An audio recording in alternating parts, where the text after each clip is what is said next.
پھر اور دیگر ساتھی مجھے جوائن کریں گے. تو سب سے پہلے میں چلتا ہوں رانا طارق محمود صاحب کی طرف. آپ چیئرمین ہیں ایئر کارگو ایجنٹ ایسوسی ایشن آف پاکستان ایکیپ کے. رانا طارق محمود صاحب یہ بتائیے گا کہ مشرق وسطیٰ میں جو جنگ شروع ہے اس کی وجہ سے پاکستان کی امپورٹ ایکسپورٹ اور خاص طور پر کارگو پر کیا اثرات مرتب ہو رہے ہیں؟ آپ پاکستان کی اکانومی کو کس طرح دیکھتے ہیں؟ یہ تو صرف پاکستان نہیں سر، مشرق وسطیٰ نہیں پورا، بلکہ پورا ورلڈ جو ہے اس وقت اس جنگ سے بہت متاثر ہوگا. پاکستان میں تو اسپیشلی جو ہے پہلے ہم اس میں سٹرگل کر رہے تھے.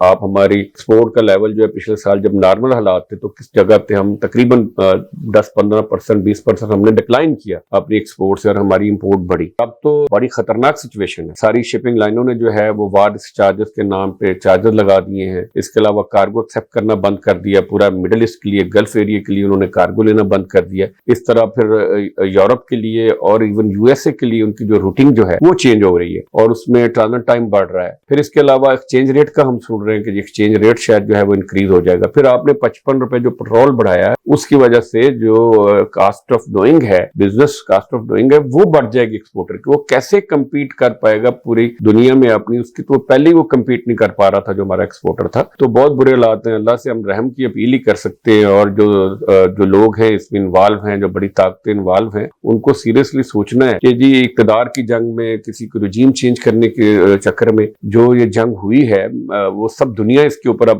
پریشان ہے. تو جتنی جلدی ہو سکے یہ جنگ جو ہے وہ اللہ کرے ختم ہو تاکہ ہم نارمل پوزیشن پہ آ سکے. ورنہ ادروائز میں بالکل I'm afraid being cap chairman جو ہے ہماری اپنی اسٹریٹجی جو ہے چینج ہو رہی ہیں کہ جی ہم کس طرح کام کریں گے. ہم اپنے ممبرس کو یہ ایڈوائزری دے رہے ہیں، اپنی ایسوسیشنوں کے ذریعے ایڈوائزری دے رہے ہیں وہ کیش کے اوپر بزنس کریں اور رسک فری کام کریں. اب جو $3 کا فریٹ چل رہا تھا وہ $10 پر kg کے اوپر آ گیا. ایک تو ہماری اپنی انویسٹمنٹ بڑھ گئی اور ہمارا رسک فیکٹر جو ہے وہ اتنا بڑھ گیا ہے کہ آپ کی سوچ ہے. پھر جو کنٹینر آپ سمجھے کہ $1,500 $2,000 میں جا رہا تھا یورپ کے لیے، اب وہ $4,000 $4,500 اس کے علاوہ اس کی بکنگ نہیں مل رہی. تو بہت برے حالات ہیں. ایکسپورٹر امپورٹر تو جو پسے گا وہ پسے گا ہی، لیکن آپ یہ سمجھے کہ پاکستان کا اس کو بہت بڑا لاس ہوگا. ہم تو پہلے ڈیفیسٹ میں IMF سے قرضہ لیتے ہیں، دوسری چیزیں پوری کرنے کی ہم اپنی کوشش کر رہے ہیں، لیکن میں نہیں سمجھتا کہ جی یہ جنگ اگر زیادہ چلی تو ہم کہیں سروائیو کر پائیں گے. اللہ نہ کرے جو ہے حالات جو ہیں وہ پاکستان کے بہت مشکل سے مشکل ترین ہوتے جائیں گے. تو اللہ سے دعا کرتے ہیں